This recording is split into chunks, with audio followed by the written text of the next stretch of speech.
Сәлем достар, бүгін сіздерге үй жағдайында макси чайды жасап көрсететін боламын. Достар, менің арнама тіркеліп, жанындағы қоңыраушаны басып қойыңыздар. Менің видеоларымды біріншілерден болып көресіздер. Ең алдымен біз ыдысқа құйып, газге қоятын ыдысқа құйып, суымызды қайнатып аламыз. Сосын оған біз көк шайды салатын боламыз. Көк шай менде суымыз 1,5 литрлік су 2 литрға жетеді. Оның үстіне мен 3 қасықтай шамалып көк шайымды салдым.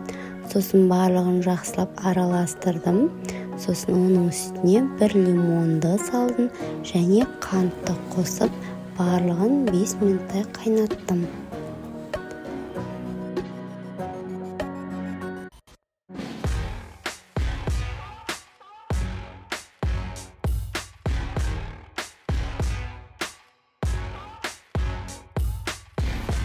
Міне біздің макси чайымыз дайын болды. Енді астын өшіріп, 1 сағат, 2 сағаттай жақсылап суытып аламыз. Енді міне біздің макси чайларымыз суыды. Біздің суымыз кішкене көлемде азайды.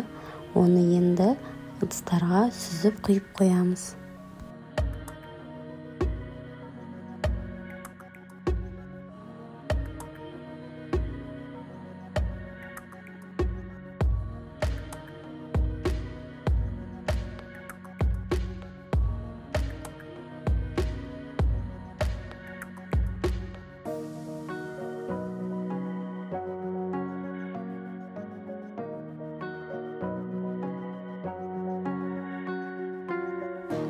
Міне достар, енді дүкеннен сатып алмай-ақ, осылай үй жағдайында өздеріңіз жасаңыздар болады.